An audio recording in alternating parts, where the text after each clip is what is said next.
Thanks for tuning back in. We are live here with our second guest, Joaquin Meza. Thank you so much for joining me today from El Rancho Grande. Beloved, authentic Mexican restaurant here in Providence, fan favorite amongst the community. It's just a lot of love for you.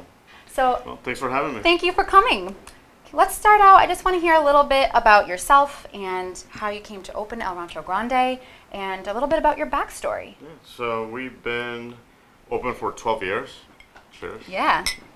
Open for 12 years. It was my mother's idea. I kind of fell into it afterwards. Okay. I was not a fan of it. I was No, in you school weren't. doing construction at the time. Okay. So you're doing construction, yeah. and you're like, Mom, what are you talking about? You want to open a restaurant. I built it for her with the help of friends, and I was doing construction then. Okay. And just my goal was to open and then just let her run it. But then she needed more help, and the more I helped, the more I got stuck there. You got pulled in. And I learned to like it, and now I love it. Now it's you just love it. taken me into places that are phenomenal. Like, just the more I get into it, the more I want to do more with. Yeah, I think the restaurant world can really suck you in. There's a lot of good things about it. There's a lot of benefits that you get to reap. You know, you get to be creative with cocktails and get to experience all different foods. For sure. So it may not be where you had seen yourself going, but here you are. Here I am. Yeah. And like I said, the more the better. Like this stuff right here, it's traditional ceviche that my mom makes, but we are working on another project. I thought we were going to mention a bit of it. Yeah. We're going to open in a couple of months in Providence over on Hope Street. Hope Street, okay.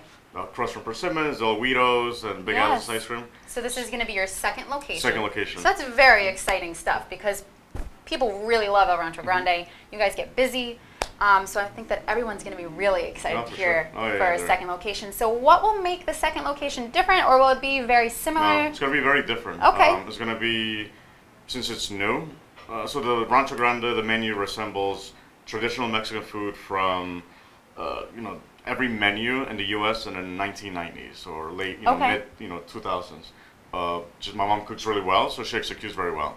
Yes. But that's, we grew up from southern Mexico, so there's different style of foods. So the idea for this new restaurant is to showcase that our region where we come from, more regional. Okay. And things that we haven't eaten because my mom, and I eat at the restaurant every day. Yeah. So it's just things that, in like a blank canvas for us to try new things like that. We're not inventing anything, we're just kind of reshaping things a bit. Yes. And just giving us the freedom to do more cocktails as well. Absolutely. A rancho, people come in, and yes, we do have phenomenal tequila, mezcal, cocktails, but people come in for margaritas and tacos. Definitely. And the new location, hopefully, we could. You can expand we could both push the menu and guide and the people cocktails into a cocktail world and enjoy more tequila and mezcal. Yeah, that's definitely something that will go hand in hand. Definitely. Now you say that there's different regions and the food, the cuisine will be different. So tell me a little bit about that, how it changes from one region to another. Yeah, so it's just like terroir. The Caribbean part of Mexico, the Yucatan, they're different. They're more influenced by the Mayan culture. Yes. They do a lot different stuff than Oaxaca and Puebla. Well, my mom was from Oaxaca. I was born in Puebla. It's so southern. There's more stew type stuff, more dry peppers. Okay. Different like spices. Different Different flavors. Northern Mexico, it's more meat eaters, more ranchers. Yeah. So the coastal part is a lot of seafood. Yeah. And we are going to do a lot of more seafood on this one because we're close to Rhode Island. So right. Might as well utilize that. Use a lot of that stuff. Yeah. Beautiful. So the second one is coming. When did the original El Rancho Grande, when did you open your doors? It was in May 5th of 2007. 2007. It's almost 12 years now. Yeah, wow. You've been running it for a while. For a long time, Yeah. And this changed a bit. Food stays the same, but we didn't have a liquor license. We had a beer and wine only. Oh, okay. So at first we just had whatever beer we had, many Mexican beer and just sangria and a little bit of wine. Yeah. And then we got a full liquor license. We got into tequila. And just like anybody else, we wanted all of it, and walls full of the 3,000 brands. Of course. Obviously, because the more the better. But then as we got into, we realized that things have changed, and there's stuff that's not made of quality. So we downsized a lot, and we just carry things that are just traditionally made, and that take care of the other people who make it, very traditional made, just like my mom cooks the food. So now we downsize we only have like maybe 5 brands of tequila. Really? None of the, more commercial stuff that you see, other bars. So you can't find like the Patron and the Don Julio? No. You don't even need to? No. Because if we did, then the other stuff that we have wouldn't sell because people just know brands. And and we So weren't you're- doing justice to the other stuff Yeah. we carried. And you're encouraging people to step outside of what Right. they might know. For sure. If you always are a Patron drinker or a Don Julio, Right. maybe you haven't necessarily experienced another Right. high-end tequila, but now you actually have the opportunity to. For sure. Yeah, that's wonderful. And that's allowed me to travel and just learn more. Like if I gotta serve it, we tend to visit the distilleries where they make the tequila or the mezcal, and it's the perks of the job. That's definitely a Get to big perk. Spend some time and learn and enjoy Yeah. myself. Now, last time I came in, you gave me a long lesson on tequila and mezcal. Now, mezcal is probably one of my favorite spirits. I absolutely adore it. It's nice and smoky, and I just think that it brings out the flavors of the drink so nice. And that's what we have here. So tell me a little bit about your experience with tequila. I know you've done some traveling for it, Oh, yeah. and what kind of cocktail you've made for me today, because it's delicious. Yeah, so this one right here, it's something I was drinking all summer. It's a low-proof cocktail. As we get deeper into the industry, we find ourselves drinking more. Okay. And then we don't take care of our health, so being a little health conscious, Yeah. cut down on drinking. A lot of our friends have doing that too. Yeah. So low-proof cocktails are a way to still be able to enjoy yourself Yep. and not actually, do harm to yourself. Enjoy So- the flavor and the right. benefits of the cocktail Especially without with mezcal, doing, yeah. going over the top. The mezcal being smoky, a little bit goes a long way in cocktails. Yeah, it gives that So this flavor. one has Coque Americano, sherry, a fino sherry. So the idea was a martini behind this thing, Okay. like a dry martini. Coque Americano, it's a fresh, light citrusy vermouth. Sherry, the fino I use is very dry, and a little bit of mezcal just to give it more Yes, body poppy and so smoke. smoky. And a little lemon A twist. little lemon, yeah, around the rim. And this goes well. This is summertime. It's And beautiful. I refuse to let go of summer. So No, I'm you still know, gonna you keep can. If drinking you're it. inside, you don't even know that it's And cold you can out. just You can- substitute, darker spirits with Yeah. the mezcal for the fall, for winter stuff. Right, there you go. So it's very versatile. And, Yes. and the whole mezcal, we could sit here and talk hours about mezcal Yes, tequila. I'm sure. But it's the lamest terms. Mezcal tequila is a type of mezcal. So like bourbon is a type of whiskey. Oh, okay. So tequila, mezcal came first. Tequila is a type of mezcal from the town of Tequila. That's where Really? tequila gets its name from. Okay, so Tequila, I didn't know that. I would have thought it was the other way around. Yeah, because it was the more commercialized Yeah. tequila Okay. versus.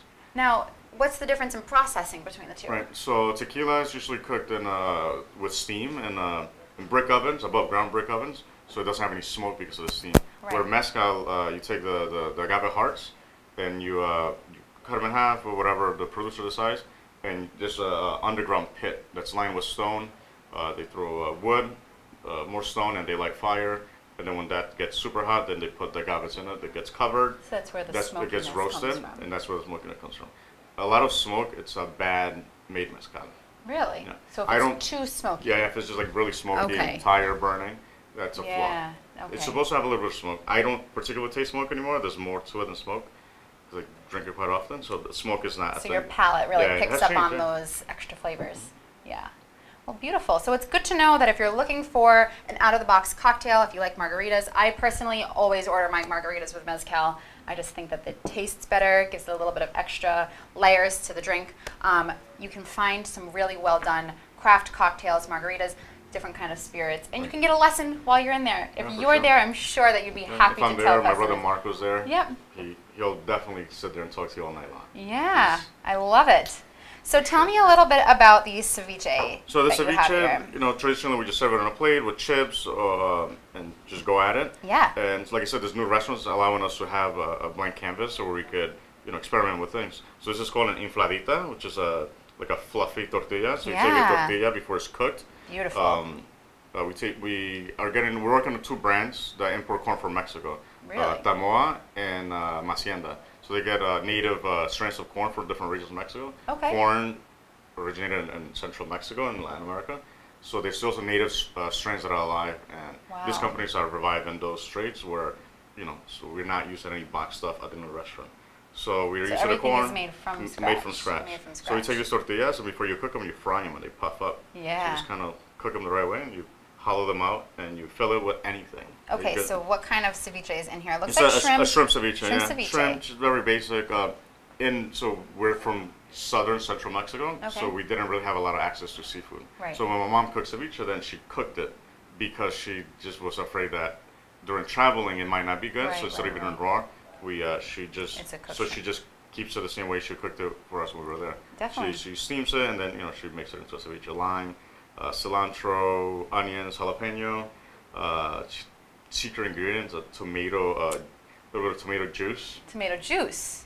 Okay, so not actual chunks of tomato, but the juice of it. Just little tomato, but tomato juice. Tomato juice really gives it that nice flavor.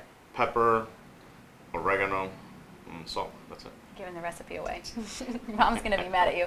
Now, for those who don't know what ceviche is or they've never had it before, can you tell us a little bit about how it's made and what makes it unique? Right, so ceviche tends to be cooked with the lime juice. So you take any raw fish, shrimp, similar to like sashimi style, raw, and you just cure it with lime. Okay. And you could add, just Mexicans, a lot of jalapenos, onions, Peruvians, corn, onions, a lot of onions and lime, so, salt, pepper, very basic.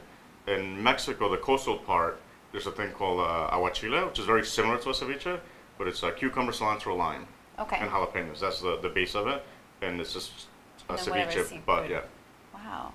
So there's different kinds of ceviche, and it allows the chef to get creative for sure. and be able to mix in different kinds of fish, mix a bunch of different fish together. So it really is, it's raw fish, so if this is something that you've never had before, you want to experience, it's raw fish that is cured with the lime. Right. And then you let it rest for like an hour, so it gets nice and it doesn't get cooked, but it kind of cures itself. Right. It's definitely an especially being in Rhode Island, we have so much access to seafood. Yeah, definitely. Good way to take advantage of it during the summer for it. Yeah, absolutely. This just seems like screams summertime. Yeah. Yeah. And I refuse That's what we're doing. We're having summertime cocktails and summery ceviche.